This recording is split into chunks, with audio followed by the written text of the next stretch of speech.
we're honored to be joined by our distinguished guest who will be sharing important updates on his key legislative agenda. And of course, he'll be addressing relevant issues of the national concern.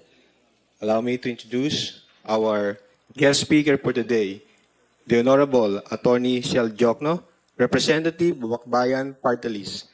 So before we begin our question and answer, we will allow him to give his opening statement. Sir, please proceed.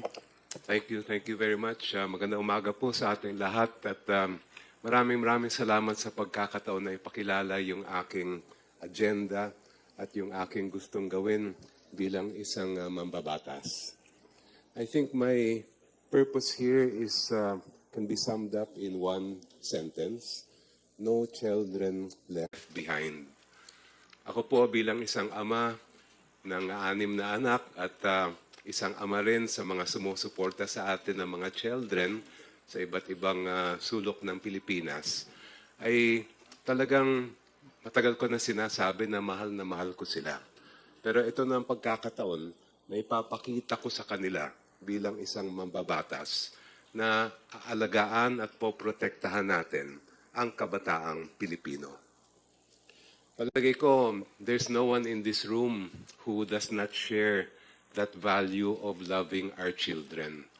Pero napakaraming mga problema ang kinakaharap ng kabataan natin. Unang-una, marami tayong mga kabataan na out of school youth. They number at least 10 million. They comprise at least 20 to 25% of all Filipino youth. Pangalawa, nandyan yung problema natin sa edukasyon. Libre nga ang edukasyon, pero marami pa rin tayong mga kabataang Pilipino na walang pambaon, walang pampamasahe, walang pambili ng mga school supplies at libro. So isa rin yon na problema.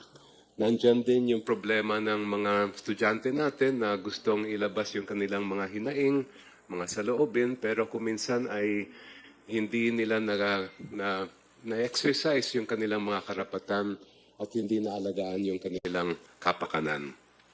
For the older youth naman, isa pang problema ng mga estudyante natin, yung mga internship na nagiging naabuso kuminsan at nagiging point of exploitation. Para naman sa mas nakakatanda na konti na youth pa rin, nandyan yung mga problema ng ating mga online workers, mga young entrepreneurs, mga riders, mga tinatawag ninyo mga raketera, na hindi rin nabibigyan ng sapat na proteksyon ng ating batas. Andyan din yung problema ng e-gambling na maraming nadadala ng mga kabataang Pilipino. So yun yung mga problemang kinakaharap ng youth natin. Iilan lang yun kasi nandun pa yung issue ng kalidad ng edukasyon. Ano naman ang solusyon at ano yung mga balak nating gawin bilang representante ng Akbayan Party List? Unang-una, meron na kaming pinag-aaralan na Magna Carta for out-of-school youth. Ang laking problema ng out-of-school youth natin. Dati, umaabot lang yan ng 10% ng kabataang Pilipino, pero ngayon, umaabot na yan up to 25%. Pero wala naman tayo nakikitang mga konkretong hakbang na ginagawa ng pamahalaan para tugunan ito napakalaking problema.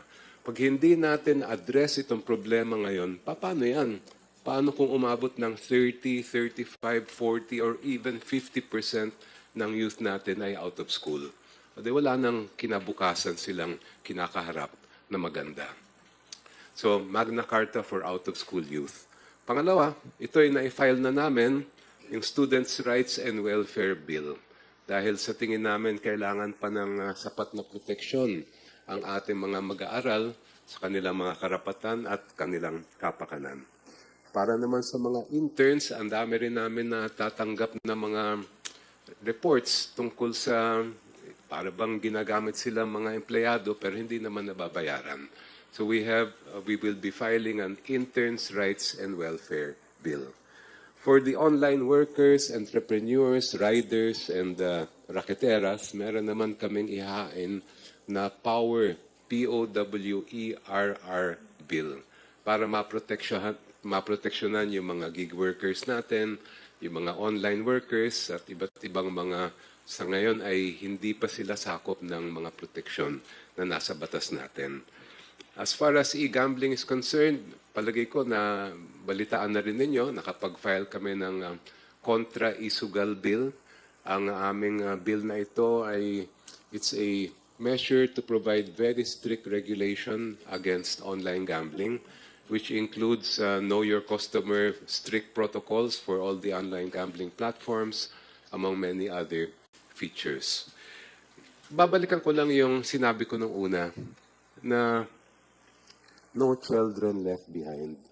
Matagal na natin sinasabi na yung kabataan ay yung pag-asa ng Pilipinas, na talagang nasa kanila ang kinabukasan ng ating bansa. Pero words must be measured also by actions. And I believe that kami sa Akbayan, we want to take concrete measures para maalagaan, maproteksyonan, at talagang maging maganda ang kapakanan ng lahat ng kabataang Pilipino. Thank you. Thank you, sir.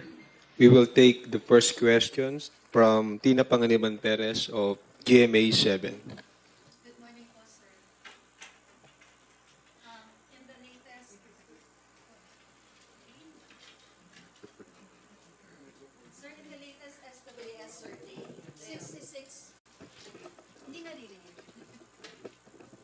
Thank you. Sir, in the latest SWS survey, 66% of the respondents said they agree that Vice President Duterte should address the allegations in the impeachment. 19% disagree and 15% are undecided. Your comment po. Well, tingin ko matagal nang iniintay ng sambayan ng Pilipino na makita ang ebidensya ng prosecution laban doon sa impeachment case. At yun mismo ang utos ng ating saligang batas, na pag dumating yung verified complaint na may pirma ng at least 1/3 ng members ng House, yan ay ituturing na articles of impeachment at agad-agad kailangan magkaroon na ng trial. Pag sinabi natin trial, ang ibig sabihin nun ay yung mismong paghaharap ng ebidensya, pag-uupo ng mga testigo para malaman natin kung ano ba talaga ang kaso. Hindi lang sa impeachment kasi hindi lang naman ang mga senators ang naghuhusga. Pati lahat tayo mga Pilipino ay judge din. Dahil 'di ba ang kasabihan natin sa konstitusyon ay public office is a public trust, and that trust must never be abused or violated. Thank you, Tina. Sir, isa pa po.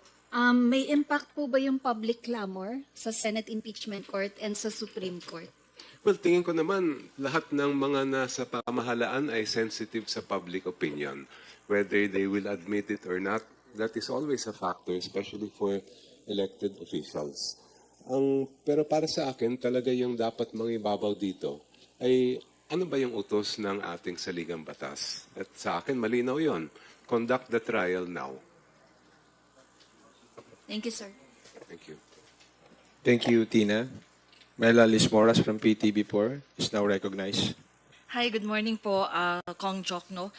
Balikan ko lang po yung priority measures nyo na nabanggit kanina kasi kahapon lang inaprubahan na rin ni President Marcos yung proposed 6.793 trillion pesos national budget for fiscal year 2026 and kanina lamang nag-file yung Makabayan Block ng isang bill na ang itinutulak naman nila higher budget at allocation pa from GDP hanggang sa national budget nga for health. Since sinasabi niyo pong no children left behind, kayo po ba sa Akbayan ang talagang tututukan niyo naman sa pambansang pondo yung education? I understand yun naman talaga yung laging priority. Pero yun ba yung talagang tututukan niyo pagdating ng budget season? Kasama yun talaga at kailangan natin tingnan ng mas with a much deeper eye yung magiging budget for education. Sa Akbayan, matagal na namin isinusulong yung gawin at least 6% ng gross domestic product ang budget for education. Pero hindi lang yon. Marami tayong tanong pagdating sa education budget. Paano i-address halimbawa ng DepEd yung shortage ng classrooms? Paano nila i-address yung kitang-kita naman natin na problema sa kalidad ng edukasyon? na nasa ibaba pa rin tayo when it comes to reading, science, and the other basic subjects, and also critical thinking. So these are among the matters that really matter a lot to us. Kasama rin doon, mabanggit ko lang, naghain na rin kami ng isang bill na gawing mandatory ang pagtuturo ng kasaysayan at batas tungkol sa West Philippine Sea sa lahat ng primary and secondary levels ng mga mag-aaral natin. Dahil ang tingin namin na mahalagang bagay na mapag-alaman na agad ng kabataang Pilipino yung mga tungkol sa West Philippine Sea. Opo. And last question from my end po, Kong Shell. Speaking of West Philippine Sea, I understand nga na-interview po namin kayo nung nag-file po kayo ng mga bill about West Philippine Sea.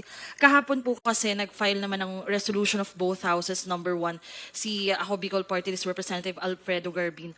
At dito sa isinusulong ng charter change, hindi lamang economic provision, but at the same time yung territorial provision ng konstitusyon, yung gusto niyang maamyendahan.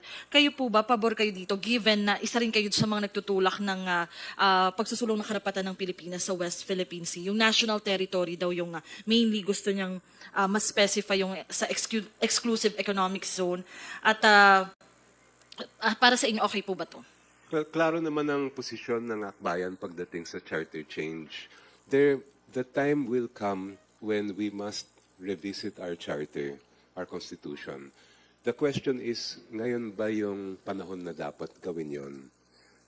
Sa tingin ko, mas marami tayong kailangan tugunan ng mga problema ng ordinaryong Pilipino bago natin pag-usapan yung charter change.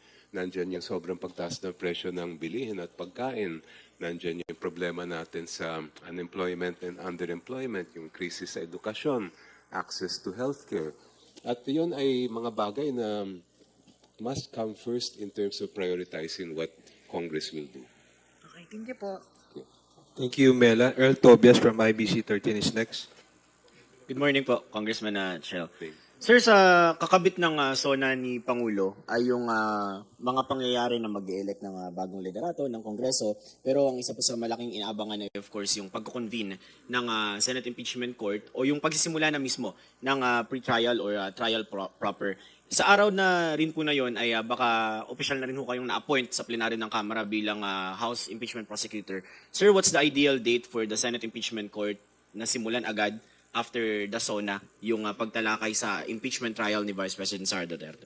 Noong June, kung maalala ko, naglabas ng calendar ang Senate, si Senate President Escudero. At ang naalala kong nakalagay na petsa doon ay July 29, which is the day after the SONA. Whatever date the Senate sets, we will be ready.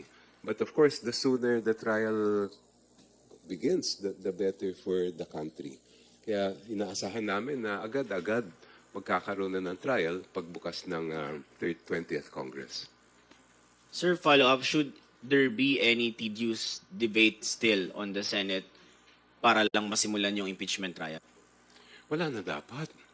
Puro debate na lang ang nangyayari. Pero para sa akin, malinaw naman ang utos ng konstitusyon. I-trial na itong kasong ito. Thank you, sir. Lihis lang po ako sa ibang topic. Kahapon po, nag-file si Congressman Abante nung total ban nga po ng lahat ng forms ng online gambling. Pero ang akbayan po, ay, as I understand, yung final niyo po ay restrictive or strict regulation. Can you explain lang po bakit ganun po yung track na gustong tahakin ng akbayan versus online gambling? Well, I'm sure magiging point of debate yan. Hindi lang sa House of Representatives, pati sa Senado at sa publiko.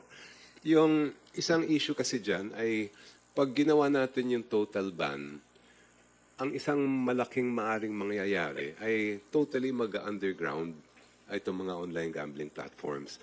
At mas mahihirapan ng pamahalaan na sugpuin yung problema. If we can see them and then closely monitor and regulate them, ang pananaw ng akbayan ay mas practical na solusyon yon. But if, this is something that I'm sure will be discussed on the floor. At handa naman ng akbayan na ipaglaban yung aming posisyon. Of course, at the end of the day, it will be a decision of the House as a House. Follow-up na lang din po, sir, kasi kakabit sa mga storya sunod-sunod na umeere yung sa Sugal ay yung kaso ng missing sa Bongeros. Meron pong mga reports na although ongoing pa rin po yung investigation and retrieval operations na